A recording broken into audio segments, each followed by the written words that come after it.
Hello दोस्तों, स्वागत है आप सभी का इस वीडियो में। तो आज हम लोग बात करने वाले हैं हिंदू स्टडीज और आईकेएस के बारे में। इससे पहले हम लोगों ने 2 वीडियो निकाल चुके हैं इसके सिलेबस के बारे में। आज हम लोग बात करने वाले हैं इसके 9वें और 10वें यूनिट में। ठीक है, जो लोग भी तैयारी कर रहे हैं उसको 9वां 10वां यूनिट काफी थोड़ा अलग भी है और व्याकरण का, तो उसको डिटेल्स हम लोग जानने वाले हैं। और चैनल पे हमारे नए तो सब्सक्राइब जरूर कर लीजिएगा, क्योंकि यह इंडिया का पहला ऐसा चैनल है जिसमें हिंदू स्टडीज और आईकेएस के बारे में संपूर्ण जानकारी मिलने वाली है। ठीक है, इससे पहले जिन्होंने वीडियो नहीं देखा, डिस्क्रिप्शन में लिंक है, वहां जाके आप लोग देख लीजिएगा। तो आज हमारे साथ जुड़े हुए हैं प्रवीण कुमार पीयूष जी, जिनका जेआरएफ निकला हुआ है। तो आज हम इनसे 9वें और 10वें यूनिट के बारे में जानकारी लेंगे कि इसमें हम लोगों को क्या स्ट्रेटजी बनानी चाहिए इसकी, और क्या क्या कैसे कैसे हम लोगों को पढ़ना है, कहां से इसका सोर्स लेना है। ठीक है, आप सभी को नमस्ते। अब जो पाठ्यक्रम चर्चा हम लोग कर रहे थे उसी को आगे बढ़ाते हुए अब 9वें इकाई पे आते हैं। तो जो 9वां इकाई है वो संस्कृत परिचय नाम से है। तो संस्कृत परिचय में यह इसमें जो विषय दिए गए हैं वो पूर्णतया जो है व्याकरण से संबंधित है, अर्थात संस्कृत व्याकरण से संबंधित है। तो इसमें जो पहला सब यूनिट है वो है संस्कृत वर्णमाला परिचय। तो संस्कृत वर्णमाला परिचय में आपको क्या देखना है कि चतुर्दश जो माहेश्वर सूत्र है, अयूर ऋ के ओंग अयोज इत्यादि जो चतुर्दश माहेश्वर सूत्र है उनको आपको पूर्ण रूप से याद कर जाना है। एक मैं इसमें आपको बुक रिकमेंड करूंगा, लघु सिद्धांत कौमुदी, जो कि वरदराजाचार्य द्वारा लिखित है। तो उसको आप चौखंबा प्रकाशन या अन्य प्रकाशन से या ऑनलाइन भी उपलब्ध है, तो उसको डाउनलोड कर सकते हैं। तो संस्कृत वर्णमाला परिचय में वहां पर आपको चतुर्दश माहेश्वर सूत्र मिल जाएंगे। उसी पुस्तक में ये व्याकरण के जितने भी विषय दिए गए हैं उनका भी मतलब लगभग 90% भाग मिल जाएगा। फिर दूसरा आप एक और बुक ले लें, मध्य रचनानुवाद कौमुदी, जो डॉक्टर कपिल देव द्विवेदी की है, तो उसको भी आप खरीद लें इस यूनिट के लिए विशेष रूप से। तो पहला है संस्कृत वर्णमाला परिचय, जिसमें जैसा कि बता ही दिया चतुर्दश माहेश्वर सूत्र। फिर स्वर किसे कहते हैं, व्यंजन किसे कहते हैं, है ना। तो स्वर आप सभी जानते ही हैं। जैसे सामान्यतः आप हिंदी वर्णमाला में स्वर पढ़ते हैं अ, आ, ई, उ, है ना।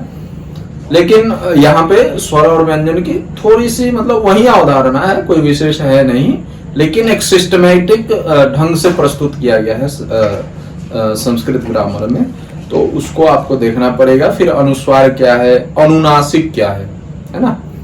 ऐसे जहां चंद्र बिंदु दिया जाता है ना उसको हम लोग अनुनासिक बोलते हैं, और जहां पे केवल ऊपर बिंदी दे दी जाती है उसको हम लोग क्या बोलते हैं, अनुस्वार बोलते हैं। तो ये इसकी क्या अवधारणा है, विसर्ग क्या है ना। वर्ण विन्यास किसे कहते हैं, वर्ण संयोग किसे कहते हैं, जब दो वर्ण आपस में जुड़ जाए। उच्चारण स्थान कौन कौन से हैं, जैसे आप जब लघु सिद्धांत कौमुदी लेंगे तो उसकी जो वृत्ति है उसमें दिया गया है कि अकुह विसर्जनीया नाम कंठ, इचु यसा नाम तालु, है ना, उपपद्मानिया नाम ओष्ठौ। तो इस प्रकार से जो है उच्चारण स्थान सभी वर्णों के बतलाए गए हैं। तो ये आपको एक बार देख लेना है।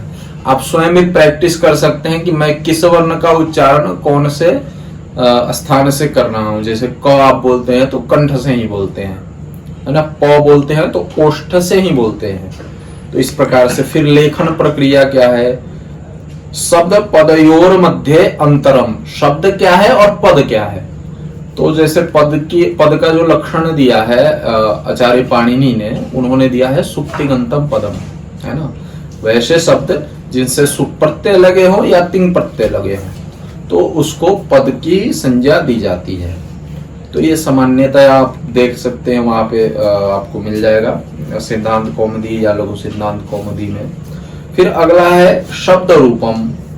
तो शब्द रूपम में आपको क्या देखना है, एक तो विभक्ति, है ना, कौन कौन सी विभक्तियां होती है, विभक्ति कितने होते हैं, कारक कौन कौन से होते हैं, है ना, कितने प्रकार के कारक होते हैं। फिर शब्द रूप आपको याद भी करने हैं। एक तो अंतिम वर्ण दृष्टया, यानी अंतिम वर्ण के दृष्टि से कि अंतिम वर्ण आकार है, हलंत है। हलंत का मतलब कि व्यंजन वर्ण उसके अंत में है ना, या अकार है, आकार है, ईकार है, तो इस प्रकार से जो है अंतिम वर्ण दृष्टया। दूसरा है लिंग दृष्टया, है ना। लिंग दृष्टया में क्या देखना है कि यह जो शब्द यहाँ दिया गया है वह कौन से लिंग में है। जैसे लता जब हम कहते हैं तो वो स्त्रीलिंग में है, रामः कहते हैं तो वो पुल्लिंग में है, तो ये भी देखना है। फिर वचन दृष्टया, जैसे लता का जब रूप चलाएंगे प्रथमा विभक्ति में तो ऐसा रूप चलेगा लता लते लताहा, है ना। तो इसमें आपको वचन दृष्टया भी देखना पड़ेगा कि कौन कौन से रूप बन रहे हैं। तो इस प्रकार से जो वर्गीकरण है इसको आपको इसमें पढ़ने इसमें दिए गए हैं कौन कौन से आपको याद करने हैं, है ना। तो जैसे पुल्लिंग अकारांत में देव और राम दिया गया है, नपुंसक लिंग अकारांत में आपको फल दिया गया है। तो ये सब आप जो है सिलेबस आपको लिंक में नीचे प्रोवाइड करा दिया जाएगा, उस लिंक द्वारा आप सिलेबस डाउनलोड करके इसमें देख सकते हैं कि कौन कौन से शब्दों के शब्द रूप हमें याद करने हैं। फिर इसमें शब्द रूप में अगला जो पोर्शन है वो है हलंतम और व्यंजनांतम, हलंतम और व्यंजनांतम। तो इसमें जैसे विषक है, महत है, सुहृद है, राजन है, विद्यार्थिन है, पथिन है, गच्छत है, मरुत है, आत्मन है, ब्रह्मन है, विद्वस है। तो इस प्रकार से जो है आपको याद करने हैं कि हलंत जो शब्द हैं उनके कैसे रूप चलते हैं, पुल्लिंग में कैसे चलते हैं, स्त्रीलिंग में कौन कैसे चलते हैं, नपुंसक लिंग में कैसे चलते हैं। तो इस प्रकार से आपको ये सब चीजें देखनी है। तो इसके लिए सबसे बेस्ट क्या होगा, एक तो आप शब्द रूप माला ऐप भी है उसको भी डाउनलोड कर सकते हैं प्ले स्टोर से। दूसरा आप रचनानुवाद कौमुदी पुस्तक को भी रख सकते हैं अपने साथ। इसी तरह सर्वनाम पद है, अस्मद है, युष्मद है, जैसे अहम, अवाम, वयम, इस प्रकार से रूप चलता है। युष्मद का रूप चलता है, तद है, एतद है, यद है, भवत है, किम है, इदम है, अदस है, सर्व है। और फिर जो सर्व शब्द है, सर्व शब्द का तीनों लिंगों में, पुल्लिंग में कैसे रूप चल रहा है, स्त्रीलिंग में कैसे चल रहा है और नपुंसक लिंग में कैसे चल रहा है रूप। तो ये आपको देख लेना है। आपको रचना अनुवाद कौमुदी में भी मिल जाएगा, शब्द रूप माला एक ऐप भी है वहां पे भी मिल जाएगा। फिर धातु रूप है, धातु रूप में धातु नाम गण परिचय। तो इसमें क्या करना है कि जो 10 आपके गण है ना, 10 गण है, दिवादी गण है ना, भवादी गण इत्यादि जो गण है वो 10 के नाम याद करने हैं। फिर इसमें देखना है आत्मनेय पद, प्रश्नय पद। फिर जो लकार है, लकार वैसे तो 10 प्रकार के हैं लेकिन आपको यहाँ पे 5 लकार पढ़ने हैं, लट लकार, लिट लकार, लंग लकार, लोट लकार और विधिलिंग लकार। तो इसमें किस प्रकार से रूप चलाए जाते हैं, कौन सा लकार किसका वाचक होता है, तो ये भी आपको देखना है। ये सिलेबस में ही प्राप्त हो जाएगा आपको। पाठ्यक्रम हम आपको लिंक प्रोवाइड करा रहे हैं या यूट्यूब के जो हमारा वीडियो मिलेगा आपको उसके डिस्क्रिप्शन में लिंक है, तो वहां पे आप देख सकते हैं, है ना। तो इसमें पुरुष दृशा माने प्रथम पुरुष, मध्यम पुरुष, उत्तम पुरुष होते हैं लकारों में, आप सभी जानते ही हैं। वचन दृशा, एक वचन होते हैं, द्विवचन होते हैं, बहुवचन होते हैं। तो सभी प्रकार सभी पुरुषों में यानी प्रथम पुरुष, मध्यम पुरुष और उत्तम पुरुष, यहाँ पुरुष का मतलब मेल नहीं लेना है ना। तो सभी पुरुषों में यानी प्रथम पुरुष, मध्यम पुरुष, उत्तम पुरुष में एक वचन है, द्विवचन है, बहुवचन है ना। तो उसमें किस प्रकार से रूप चलते हैं ये देखना है। फिर आगे जब हम चलते हैं कि पंचलकारेषु धातु रूपाणी, तो परस्मयी पद में कौन कौन से हैं, तो कौन कौन से आपको याद करने हैं, तो पठ है, लिख है, चल है, गम, ये बहुत सारे धातुएं दी गई हुई हैं जो वहां पे देख कर सकते हैं। और एक और ऐप है धातु रूप माला, वहां से भी आप इसको याद कर सकते हैं। और रचनानुवाद कौमुदी जो बताई वहां से भी आप इसको देख सकते हैं। तो परस्मयी पद, आत्मनेय पद और सत्तात्मक जो अस और भू धातु है उसको, उसके रूप जो है आपको याद करने हैं इन 5 लकारों में, लट में भी, लिट में भी, लंग में भी, लोट में भी और विधिलिंग में भी। जो परीक्षाओं में जो है आपको इनके रूप पूछे जा सकते हैं, तो ये ध्यान रखना है आपको, है ना। फिर आ जाइए संधि पे। तो संधि में क्या आपको ध्यान रखना है, एक तो स्वर संधि है। स्वर संधि से सामान्य सा क्या तात्पर्य हम समझते हैं कि जहां पे दो स्वरों के बीच संधि हो, है ना। तो हालांकि ये डेफिनेशन ठीक नहीं है स्वर संधि का, लेकिन मैं ज्यादा विषय को न जाकर के पाठ्यक्रम चर्चा की ओर चलता हूं कि स्वर संधि यण है, अयादि है, गुण है, वृद्धि है, दीर्घ है, पूर्व रूप है, पर रूप है, प्रकृति भाव है। इन सभी को आपको सूत्र सहित पढ़ना है, जो आपको लघु सिद्धांत कौमुदी में आसानी से प्राप्त हो जाएंगे इन सभी के सूत्र, और लघु सिद्धांत कौमुदी को पढ़ करके ही आप काम चला सकते हैं, वही पर्याप्त है। इसके पश्चात से जो व्यंजन संधि है उसमें परसवर्ण है, अनुनासिक है, श्चुत्व है, ष्टुत्व है, जस्त्व है, चर्त्व है, णत्व है, षत्व है ना। तो कहाँ पे परसवर्ण आदेश हो जाता है, कहाँ पे अनुनासिक आदेश हो जाता है, कहाँ पे शकार और चकार इस प्रकार के आदेश हो जाते हैं। तो ये सब चीजें जो है आप वहीं पे लघु सिद्धांत कौमुदी में आपको विस्तृत रूप से मिल जाएगा, है ना। फिर अगला है विसर्ग संधि। विसर्ग संधि में विसर्ग का लोप कैसे होता है ना।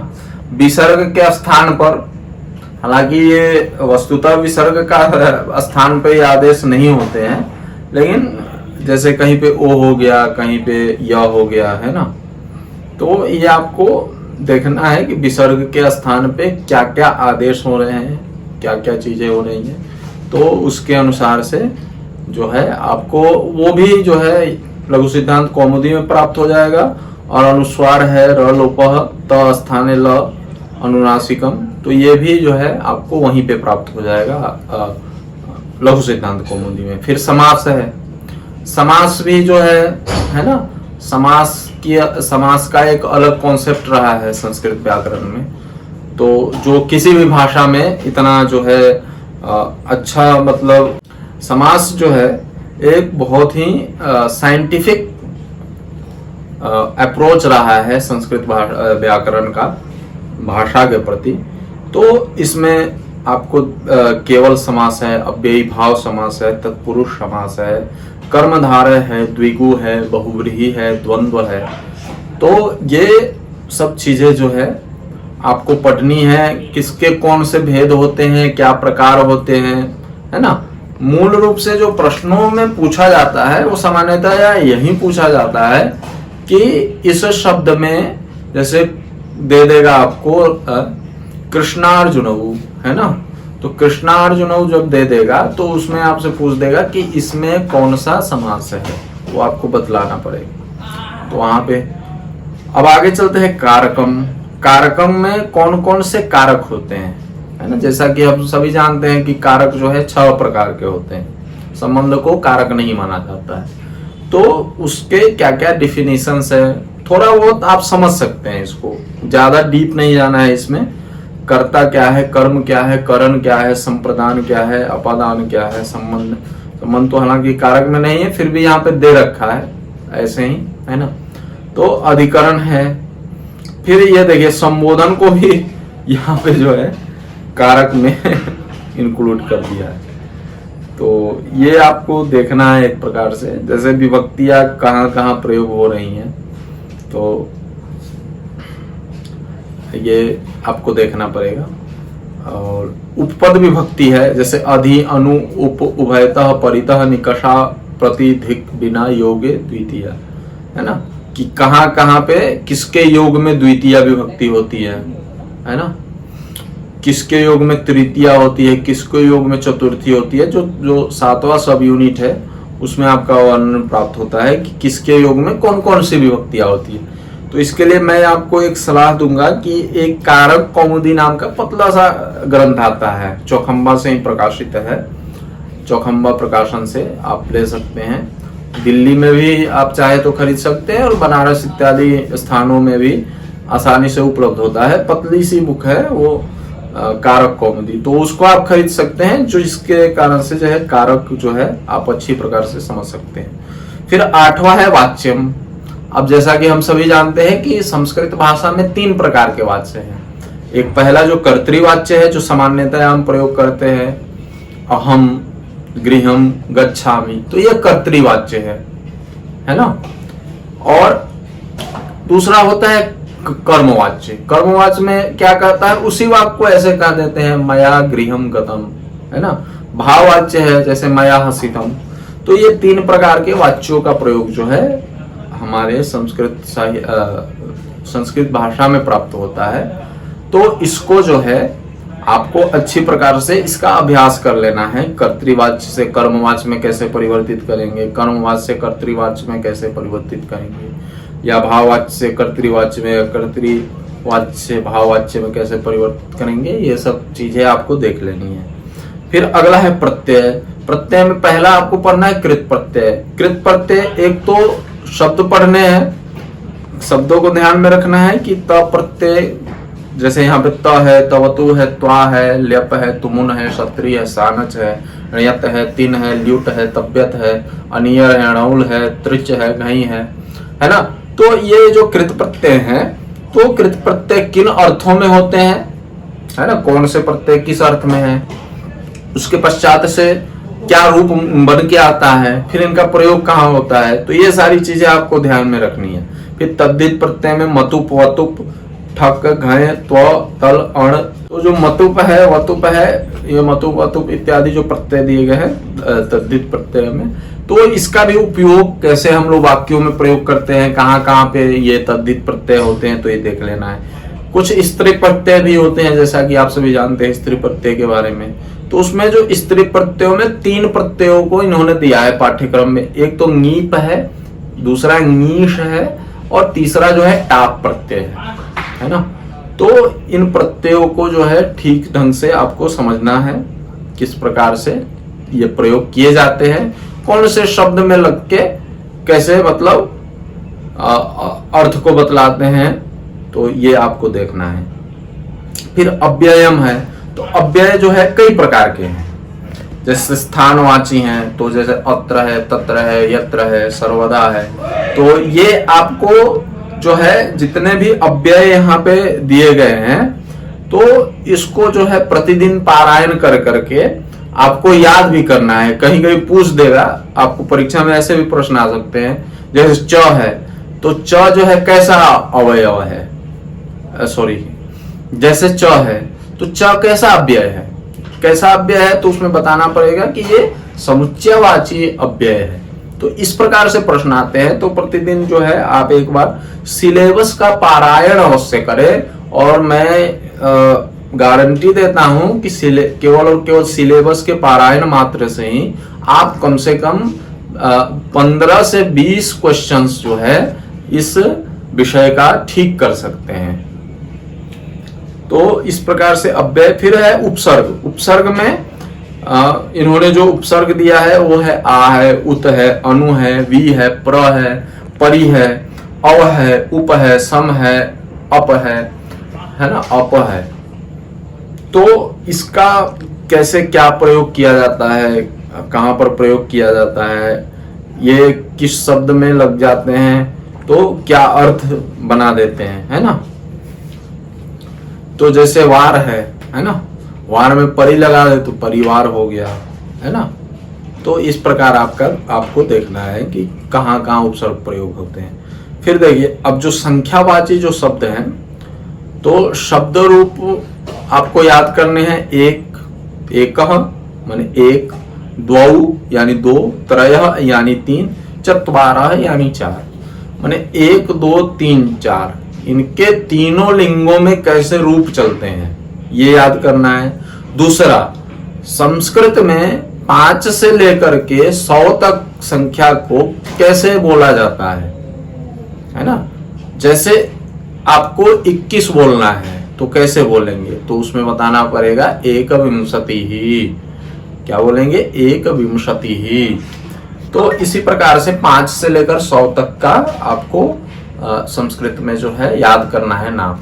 तो ये आपका जो है 9वां यूनिट है। फिर आगे जो है हम 10वें यूनिट पे चर्चा कर रहे हैं। जो है हम 10वें यूनिट की तरफ बढ़ते हैं। तो सबसे पहले 10वें यूनिट के पाठ्यक्रम को समझने के लिए हमें बात ध्यान में लानी आवश्यक है कि जो भाषा होती है वो कहीं ना कहीं सांस्कृतिक गतिविधियों, सामाजिक गतिविधियों और सभ्यता से प्रभावित होती ही होती है। और भाषा जो है, जो भी सांस्कृतिक और सामाजिक व्यवस्थाएं हैं, उनका जो है अनुशीलन अपने अंदर किए रहती है। तो इसमें सर्वप्रथम जो प्रॉब्लम आता है वो आता है किसी एक भाषा का दूसरे भाषा में अनुवाद।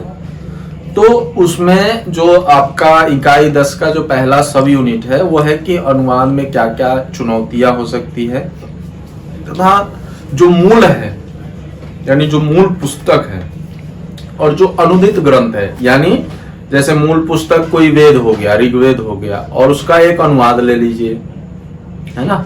तो ऋग्वेद का किसी पाश्चात्य विद्वान ने अनुवाद कर दिया तो उसके बीच विभेद उत्पन्न होता है, क्योंकि जब अनुवाद होगा तो उसके जो वर्ड्स होंगे, जो भाषा के शब्द होंगे, वो अपने संस्कृति का अनुशीलन किए हुए होंगे और संस्कृत जो है वो अपने संस्कृति का अनुशीलन किए होगी।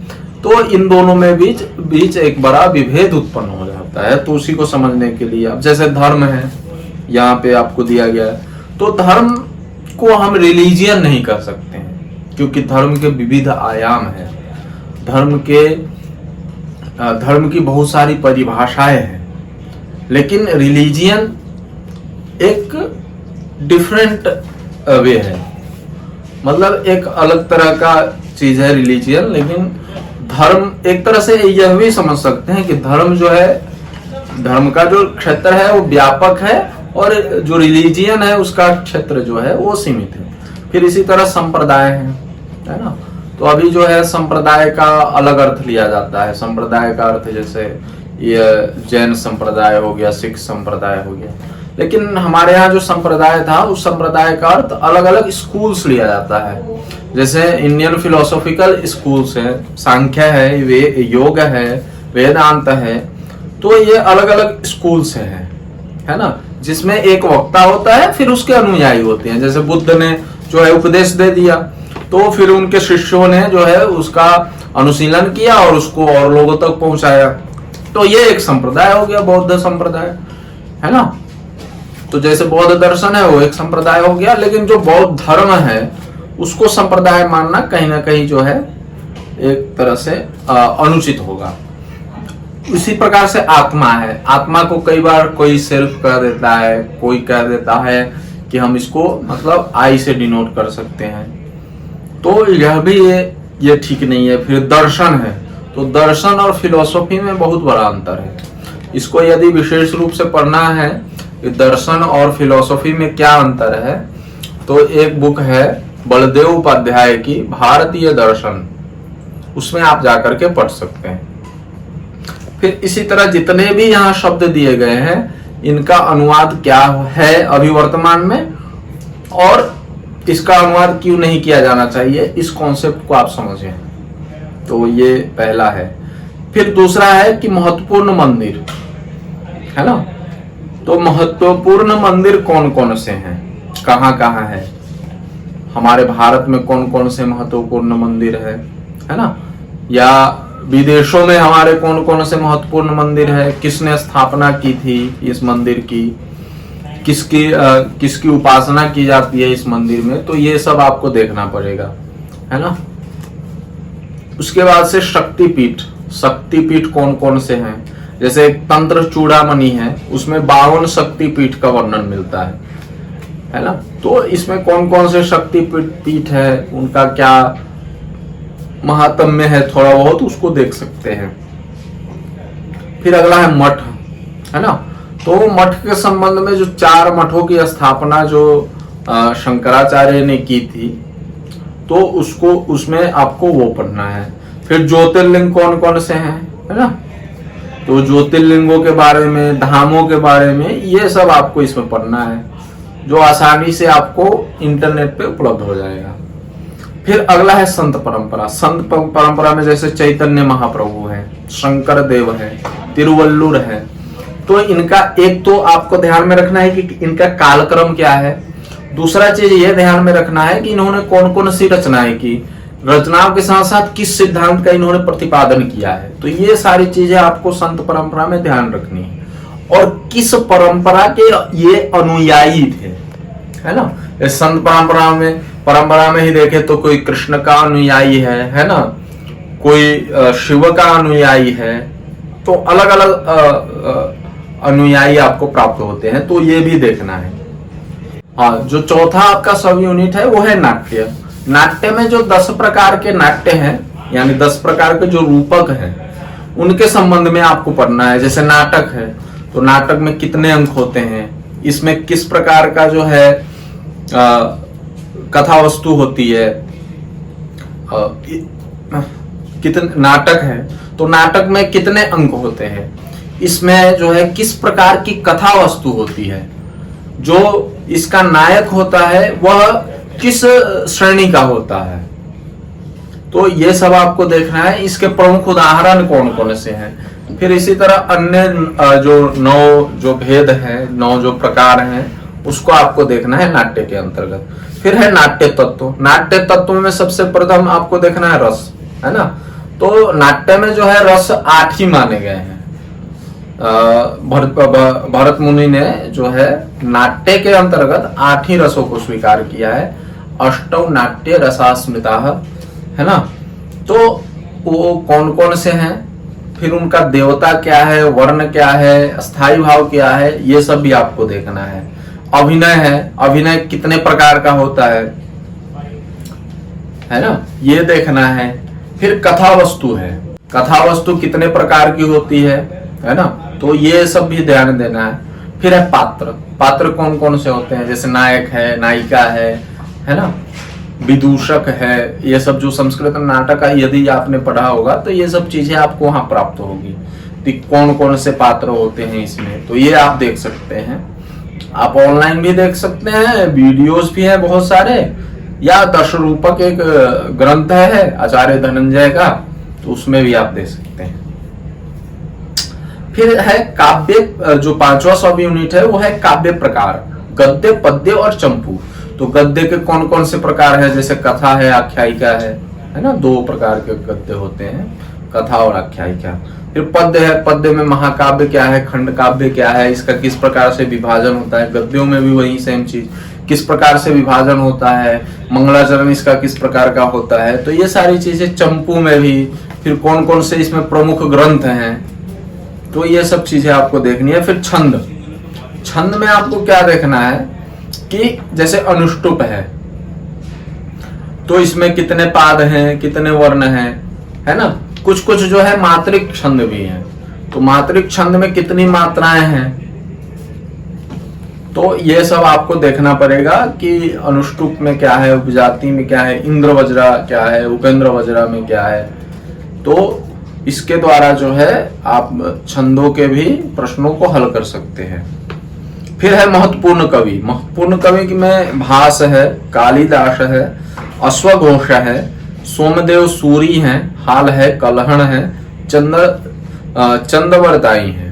तो इनका कालक्रम क्या था, आपको आ जाएगा, 3-4 नाम दे दिया जाएगा और बोला जाएगा कि कालक्रम के हिसाब से इनको फिट कीजिए, तो वो आपको करना पड़ेगा। तो जैसे भास है, तो भास की जो रचनाएं हैं, तो वो उनके विषय वस्तु को भी देख सकते हैं और कौन कौन सी रचना है ये भी देख सकते हैं। इसी तरह जो सारे महत्वपूर्ण कवि हैं उनके भी कालक्रम, रचना इत्यादि को आप देख सकते हैं इसके अंतर्गत। फिर जो 7वां सब यूनिट है वो प्रमुख सम्राट और राजवंश है। जैसे मौर्य है, तो मौर्य है तो इसमें आपको क्या करना है कि मौर्य साम्राज्य जो है उसका उदय कब हुआ, मौर्य साम्राज्य कब अस्त हुआ, है ना, किस प्रकार से अस्त हुआ, किस प्रकार से इसका उदय हुआ था, कौन कौन से इसमें महान राजा हुए, महान सम्राट हुए।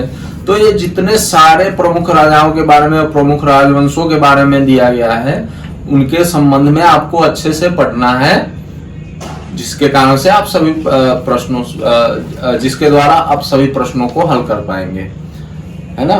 फिर है उत्तर पूर्वी प्रमुख जनजातियां।